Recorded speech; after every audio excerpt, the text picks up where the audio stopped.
친절한 시사, 시원한 통찰, 노영희의 출발 새 아침, 슬기로운 인터뷰.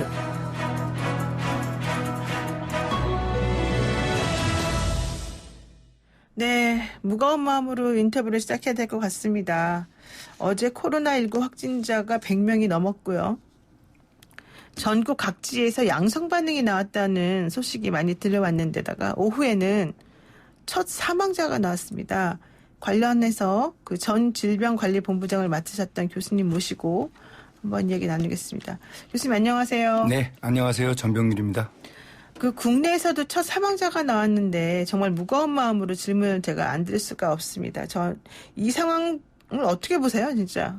질본에 계시던 분으로서. 이번에 그 사망하신 분은 63세 남성분인데요. 네. 사실 그 병원에서 한 20년 이상 그 정신질환으로 입원 치료를 받았던 분이고, 네.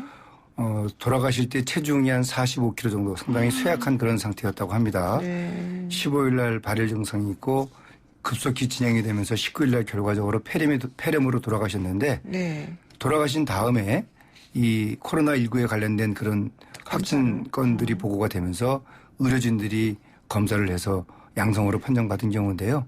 어쨌든 간에 국내에 처음으로 발생한 사망 환자이기 때문에 방역당국은 좀 더 신경을 쓰고 특히 이제 노약자, 기저질환자 관리에 만전을 기해야 될 것으로 봅니다.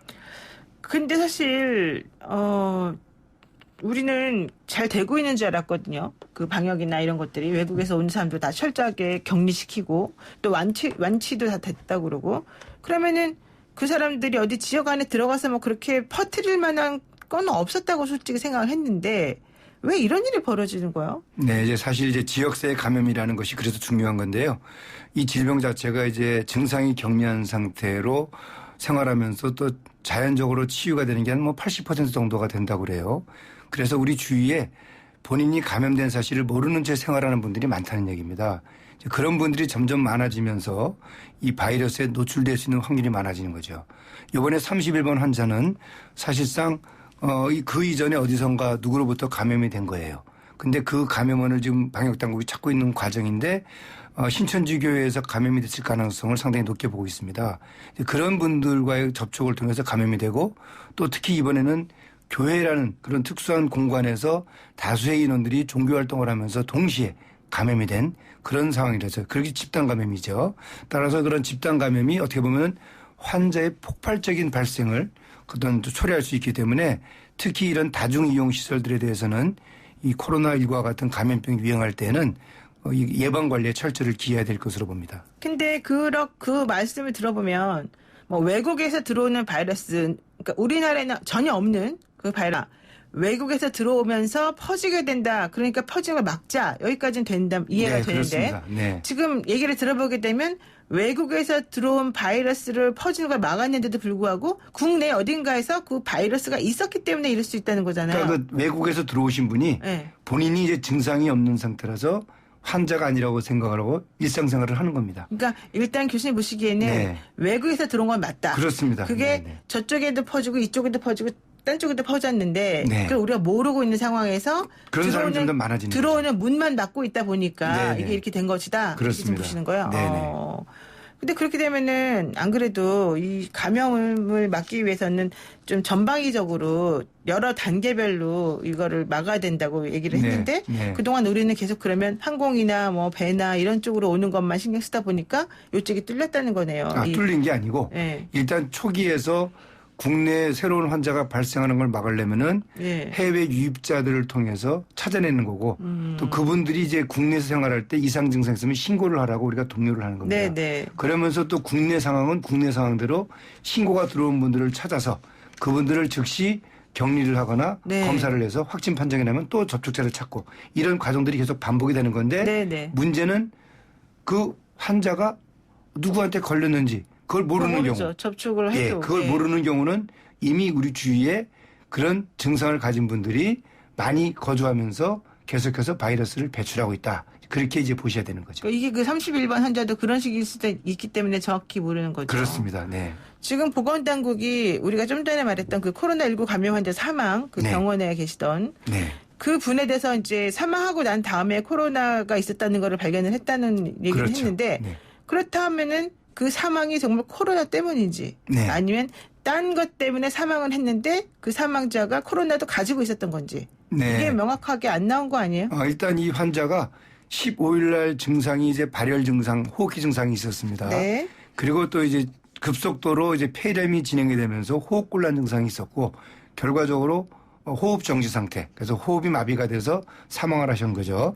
그런데 이제 그 당시 코로나19라는 환자의 이 확진이 또 청도병원에서 우연히 있었어요. 네. 그래서 이제 의료진들이 혹시 이분이 그 코로나19로 돌아가신 게 아닌가.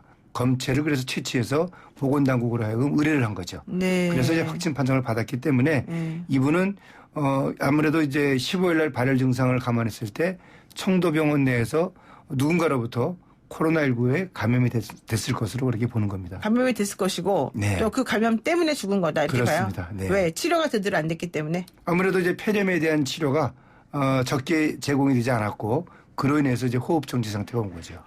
네. 그렇군요. 그리고 저는 어제 확진자가 너무 많이 나와가지고요. 네. 깜짝 놀랐는데 앞으로도 그럼 더 많아지나요? 아무래도 이게 종교 활동을 하면서 주위에 있는 많은 분들이 동시에 이 바이러스에 노출이 된 겁니다. 특히 종교 활동을 하는 과정에서 뭐 찬송가를 부른다라든지 또 어떤 뭐 간증 행위라든지 또는 큰 소리로 이렇게 대화를 한다든지 그러면서 또 이 감염원이 계속 돌아다니게 되면은 계속 바이러스를 배출하면서 많은 사람들에게 전파가 되는 거예요. 그렇죠. 근데 그분들이 또 자기 지역에서 또 다른 사람들을 만납니다. 이 질병의 특징은 증상이 상당히 빨리 나타나고도 그 초기에 바이러스를 많이 배출을 해요. 그래서 초기에 많은 접촉자를 만들어서 그 접촉자가 환자가 됩니다. 네. 세상에. 우리가 막 숙주 역할을 해가지고 여기저기 다니면서 뿌리고 다닌다. 이렇게 네. 볼 수 있는 거죠. 그래서 증상이 있는 분들은 반드시 마스크를 써야 된다. 손 깨끗이 씻어야 된다. 그 얘기를 그래서 반복을 하는 겁니다. 저라도 좀 다시 씻어야 되겠습니다. 근데 그 폐렴 증세로 19일 사망하고 다음날 20날 코로나19 19 감염 확진을 받은 그분과 관련해서 그렇다면은 앞으로 이런 일이 없게 하기 위해서는 어쨌든 폐렴 환자에 대한 전수조사는 무조건 해야 된다.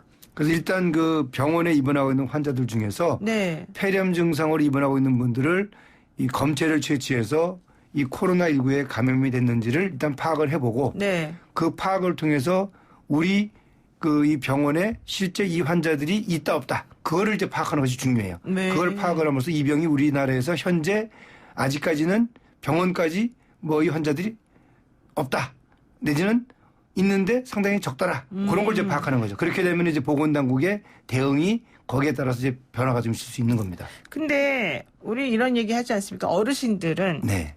좀 연세가 드시고 좀 쇠약해진 상태면 보통 이제 돌아가시기 전에 폐렴에 좀 걸리는 경우가 많더라. 네네. 그래서 폐렴이 이제 결과적으로는 해결이 안 되고 이제 사망하시는 경우가 많은데 네. 이제 그런 시스템이라고 한다면 일반적으로 집에서 어르신들과 같이 살거나 모실 때도 폐렴 증상이 보인다라고 했을 때 네. 이걸 그냥 코로나랑 딱 연결시키기가 좀 어렵지 않을까? 일단 뭐 싶어요. 처음부터 폐렴이 되는 건 아니니까 처음에는 이제 감기 증상으로 감기 증상? 있다가 예. 그 감기 증상이 심해지면서 이제 몸 안에서 각종 이제 세균들이 자라요. 그럼 그 세균이 이제 폐를 공격을 해가지고 폐렴을 일으키는 건데 이 경우는 이제 바이러스가 공격을 하는 겁니다. 그렇기 때문에 연세가 드신 분들 또 기저질환 있는 분들 네. 그런 분들이 이제 감기 증상이 있다. 그럴 때는 이제 가까운 이 보건기관에 상황을 이제 잘 설명을 해서 안내를 받고 그리고 이제 의료기관을 이용을 하는 건데 네. 문제는 의료기관을 이용하더라도 지금과 같은 상황에서는 바로 의료기관에 진입하기보다는 의료기관 앞에서 그 의료기관의 어떤 종사자들로부터 안내를 받고 네. 그리고 일반 환자와 접촉이 되지 않는 그래서 별도의 동선으로 의료기관에 방문을 해서 진료를 받도록 해야 됩니다. 그렇군요. 아주 네. 동선도 철저히 차단을 해야 되는군요. 네, 그렇습니다. 그러면은 일단 검사를 받습니다. 그러면 양성이냐 음성이냐 판정이 나올 때까지 시간이 좀 걸리죠. 네, 그렇습니다. 얼마나 걸려요? 옛날에 키트가 있어서 뭐 6시간만 된다 이러더니 일단 진단에 소요되는 시간은 6시간이지만 네. 검체를 채취하는 시간, 또 검체를 이동하는 시간, 뭐 이런 여러 가지 것들이 이제 작용이 되고 그래서 한 뭐 10시간 정도 걸린다고 그래요. 또 주말에 또 이게 이런 일이 발생할 때는 또 이런 이송하는 과정도 적절치 않기 때문에 최장 뭐 이틀 정도까지 걸린다 이런 얘기가 있는데 이제 환자분들이 심한 증상이 있어가지고 병원에 와서 검체를 채취한다. 이제 그럴 경우에는 이제 그런 환자들을 일단 격리병동이나 또는 음압병동이 여유가 있으면 그분들을 거기에 이제 격리 조치를 하고요. 네. 또 그렇지 않은 경우에는 환자분들을 이제 자가격리해서 검사 결과가 나올 때까지 그 댁에서 격리된 상태로 이제 대기하도록 하는 그런 안내들이 이루어지고 있죠. 지금 막 병실 시스템도 좀 부족하고 그렇다고. 네. 그래서 1인 1실 줄 수는 더 이상 없고. 네. 아주 심한 증상 가지신 분들은 그분들끼리 또 약한 증상은 약한 증상 가지신 분들끼리 이렇게 방을 나눠놓고 그걸 뭐 코트 병이라고 하는. 일단 과거에 우리가 신종플루 때도 이제 그런 일을 네, 했습니다. 그렇게 한다고 하던데. 그래서 환자분들이 집중적으로 몰리는 상황에서 음압병동이 일단 부족한 상황이 될 수가 있어요. 그렇다고 해서 음압병동만 고집하게 되면은 환자들이 초기에 진료를 받지 못하기 때문에 그렇죠. 별도의 병실에 이분들을 격리해서 진료를 하면 뭐 이렇게 정상적인 그런 진료가 이루어질 수가 있습니다. 그리고 또 인력이 너무 부족할 것 같은데 인력은 어떻게 됩니까? 네, 이번에 보니까 오늘 아침에 정부 당국에서 군 의무인력 또 공공기관에 종사하는 의무인력들을 이제 대구 청도 지역에 급파를 해서 그 현장에서의 적절한 의료 활동이 가능하도록 조치를 취했다고 합니다. 네. 아주 상황 빠른 조치였다고 생각을 합니다. 그건 다행이네요. 네, 그래도. 그렇습니다. 그리고 또 사망하신 이번에 그 첫 번째 사망하신 분이 조현병 환자라고 얘기가 나왔어요. 네. 정신과 보호병동은 감염이 더 취약하다 이렇게 말해도 되나요?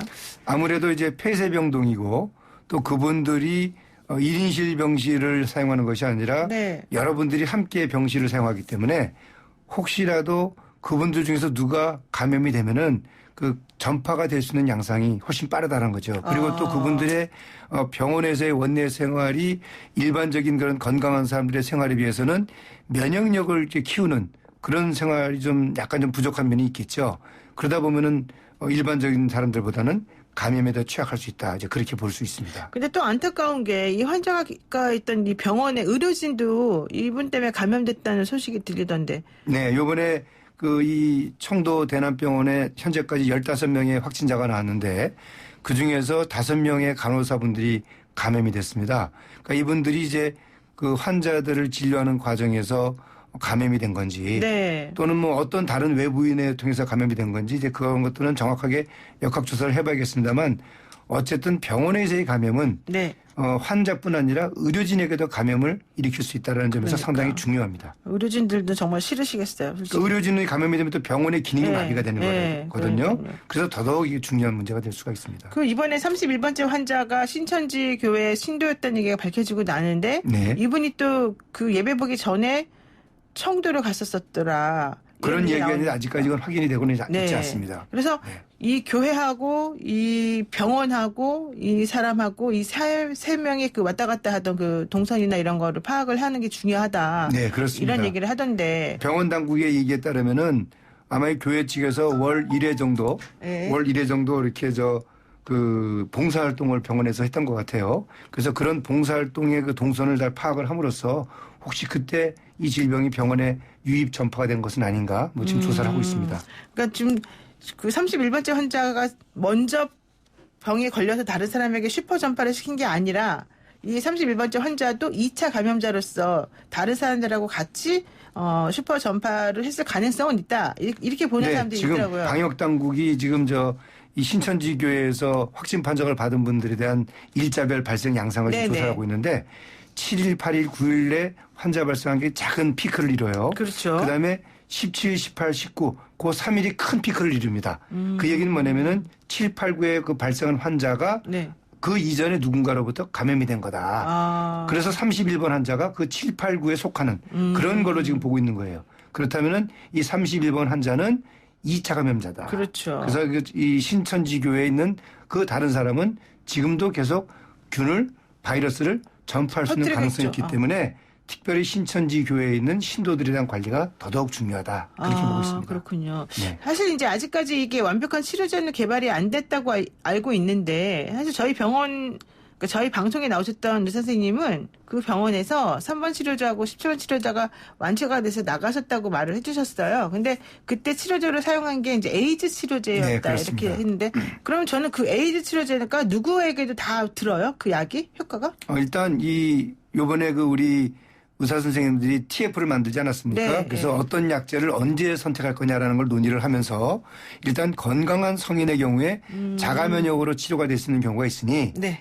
그 약제를 쓰기보다는 진행 상황을 보다가 면역력을 좀 더 생각해보면서. 네. 그래서 네. 이 치유가 저절로 되고 있으면은 굳이 항바이러스제를 쓰지 않아도 좋다. 그렇죠. 다만 이 폐렴이 진행되면서 악화되는 상황이 보일 때 그때 이제 지금 말씀하신 그 항바이러스제 에이즈를 네. 치료하는 약을 투여를 해서 그 이 코로나 바이러스의 증식을 억제하는 겁니다. 그렇죠. 코로나 바이러스의 증식을 억제하는 단백질 분해 요소가 있는데요. 네. 그거를 이제 억제를 함으로써 이 바이러스를 안에서 없애는 그런 치료 효과가 있는 거거든요. 그래서 그런 방법으로 약제를 사용하도록 그렇게 하고 있습니다. 네. 그러니까 기본적으로는 치료제 개발은 아직 안 돼 있지만 네. 상황에 따라서 그 정도에 따라서 각각에 맞는 치료제를 지금 계속해서 해보시고 계시는 거네요. 네. 그리고 또 대증요법 쉽게 말하면 열이 나면 해열제 또 감염이 있으면 또 항생제 또 수액에 대한 문제가 있으면 또 수액 치료 이런 것들이 같이 복합적으로 이루어지고 있다. 그럼 그분들이 완치됐다 그래서 댁으로 돌아가시면 네. 또 다시 감염되거나 또 다시 전파자가 되거나 그러진 않습니까? 일반적으로 이제 바이러스 질환이